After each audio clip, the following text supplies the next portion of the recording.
खबर यूपी के झांसी शहर से है, जहां नेशनल ग्रीन ट्रिब्यूनल द्वारा हजारों मकानों को ध्वस्त किए जाने के आदेश के बाद पिछले 18 दिनों से कचहरी के निकट गांधी उद्यान के पास आमरण अनशन करने के लिए बैठे सैकड़ों लोगों के लिए नगर निगम के महापौर बिहारी लाल आर हीरो बनकर सामने आए।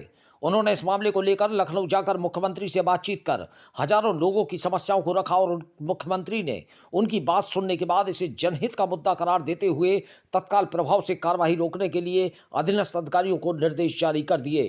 नगर निगम के महापौर बिहारी लाल आर ने खुद इस बात की जानकारी आज अनशन स्थल पर पहुंचकर अनशनकारियों को दी और अनशन को समाप्त करा दिया।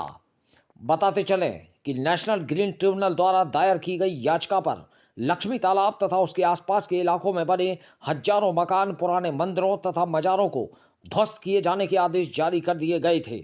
इसके बाद झांसी विकास प्राधिकरण द्वारा इस इलाके में रहने वाले लोगों को उनके मकानों के ध्वस्तीकरण के नोटिस जारी कर दिए गए। क्षेत्रवासियों का शुरू से ही आरोप रहा है कि इन नोटिसों के जारी होने के बाद इलाके में रहने वाले कई लोगों की हृदयाघात से मृत्यु हो गई।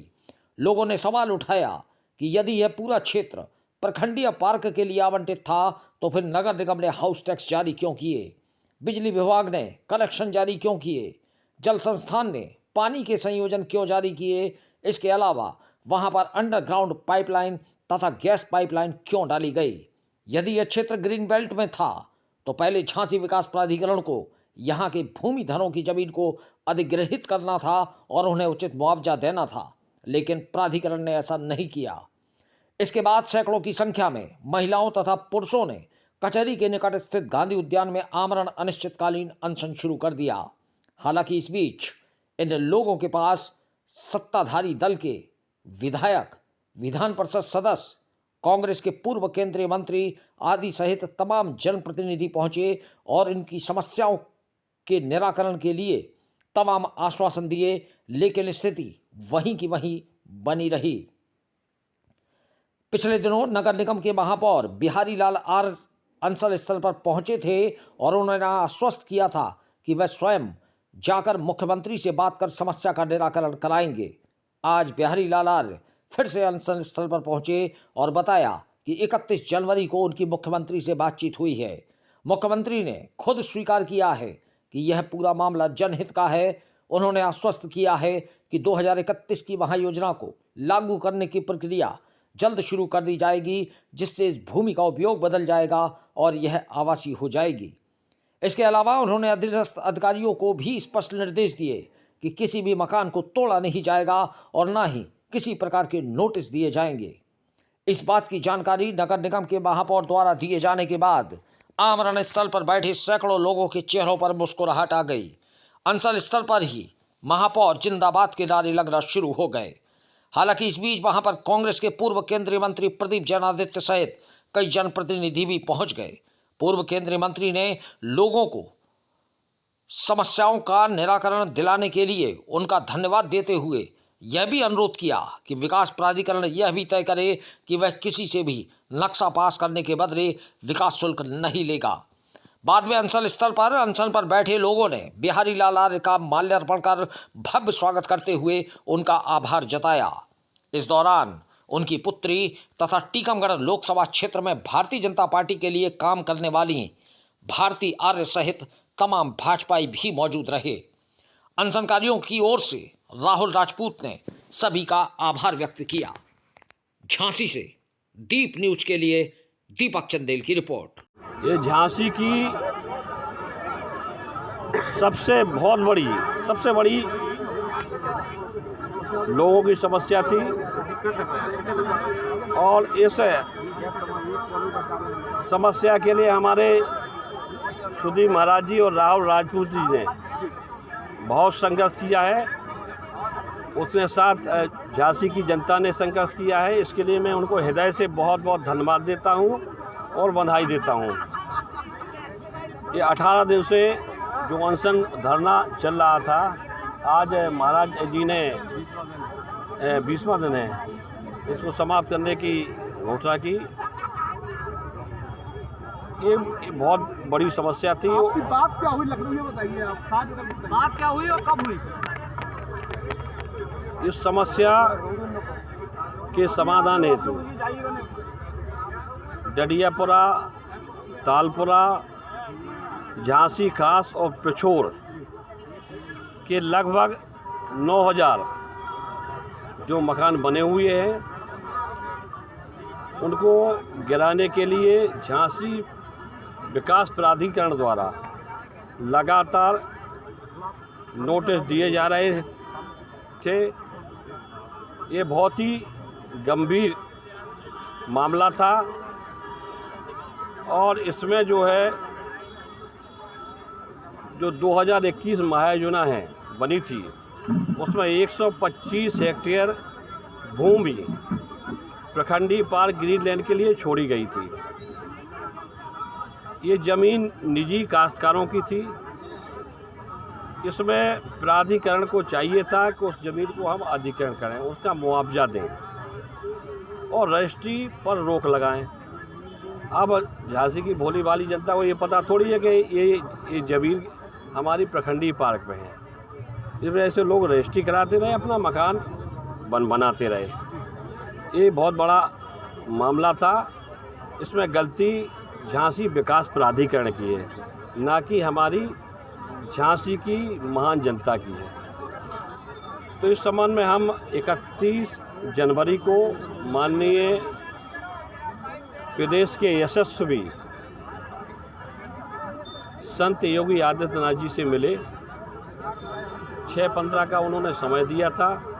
इस संबंध में उन्हें विस्तृत वार्ता की कि महाराज जी 16 दिन से लोग धरने पर बैठे हैं, ये बहुत ही गंभीर मामला है और जेडीए लगातार प्रताड़ित कर रहा है, जेसीबी लेके मकान गिराने की बात कर रहा है। तो लोग बहुत भयभीत हैं और सदमे में हैं लोग। तो माननीय मुख्यमंत्री जी ने सुनते ही ये कहा ये तो जनहित का मामला है और हमारे लिए जनता का हित सर्वोपरि है। ये कोई व्यक्तिगत मामला नहीं है कि एक व्यक्ति का है, कोई भूमाफिया का है, एक का जिसमें कोई कार्रवाई। ये जनहित का मामला है और हमारी जनता का हित सर्वोपरि है। तत्काल अपने डी अफसर कुमार हर्ष जी को उन्होंने निर्देशित किया कि जिलाधिकारी झांसी और बीसी विकास प्राधिकरण तत्काल बात करिए कि कोई किसी प्रकार की लोगों पे कार्रवाई नहीं करिए। जब ये मामला 2031 महायोजना में और रजिस्ट्रेशन में चारों मोहल्ले का भेज दिया गया है तो केवल अब प्रक्रिया बाकी है। 2031 महायोजना की प्रक्रिया चल रही है, वो उसको स्वीकृत कराएंगे। तो क्यों उत्पीड़न की कार्रवाई, इसको कतई बर्दाश्त नहीं किया जाए और तत्काल इसको बिल्कुल टाइट करके आइए। तो उन्होंने तत्काल हमारे सामने ही कहा जिलाधिकारी झांसी अविनाश कुमार जी से और श्री आलोक यादव जी से। तो उन्होंने पूरा निर्देश दिया, अब किसी भी प्रकार की कोई समस्या नहीं है और ना किसी के खिलाफ कोई उत्पीड़न कार्रवाई की जाएगी। महापौर जी अभी रुक गया, लेकिन इस बात की क्या गारंटी है कि ट्रिब्यूनल का जो आदेश है उसका पालन आगे नहीं होगा? जो नोटिस जारी है क्या डेट लगी? ये जो है जनहित का मामला है। उत्तर प्रदेश सरकार जनता के साथ है, कोई भी लड़ाई वो लड़ेगी। 2031 जब महायोजना स्वीकृत हो जाएगी, क्योंकि जो मकान बने हुए हैं वो हमारे विकास प्राधिकरण ने उसको आर में भेज दिया है रेजिडेंशियल में, और ग्रीनलैंड के लिए उससे कहीं ज़्यादा ज़मीन छोड़ी गई है 2031 महायोजना में। तो अब उस समस्या से कोई मतलब नहीं है, केवल 2031 महायोजना की स्वीकृति मिलना है, सारी समस्या का समाधान हो जाएगा। सरकार सबके साथ है, योगी जी, मोदी जी सब साथ हैं, सारे जनप्रतिनिधि सभी लोग साथ हैं, कहीं कोई नोटिस जारी कर रहा लगातार प्रक्रिया है, वो लागू होने के बाद तो ट्रिब्यूनल में जाएगी तब रुकेगा ना। क्या कैसे रुक जाएगा?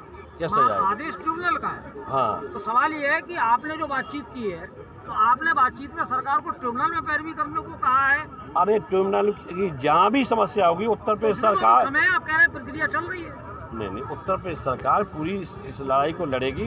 कहीं कोई जिस प्रकार की कोई अगर कोई भी किसी न्याय कोई बाधा आती है, लेकिन ये आपको आश्वस्त करते हैं माननीय मुख्यमंत्री जी की तरफ से कि कोई भी जेसीबी किसी मकान को गिराने नहीं जाएगी और ये जो है 2031 मुआवजा बहुत जल्दी इसको माननीय मुख्यमंत्री स्वीकार कर रहे हैं। देखिए, ये पूरे झांसी के आम जनमानस की लड़ाई थी। 1 लाख से ज़्यादा लोग इस समस्या से परेशान थे। झांसी विकास प्राधिकरण ने अगर किसी चीज़ को पार्क घोषित किया तो उसका 20 साल तक मुआवजा क्यों नहीं दिया? हाउस टैक्स लेते रहे, वाटर टैक्स लेते रहे, पैन कार्ड बना, आधार कार्ड बना, इलेक्ट्रिसिटी बिल लिया। ये अवैध कैसे होगा? ये वैध हैं, ये झांसी के मालिक हैं। हमारे महापौर जी आज मुख्यमंत्री जी से मिल के आए और हमें विश्वास है कि इन पर आगे कोई कार्रवाई नहीं होगी और इनसे कोई भी नया हाउस टैक्स नहीं लिया जाएगा। हाउस टैक्स जब लिया जाता जब इसको प्रखंडी मान के पहले इनको मुआवजा दिया होता। आज ये सारी ज़मीन आवासीय है।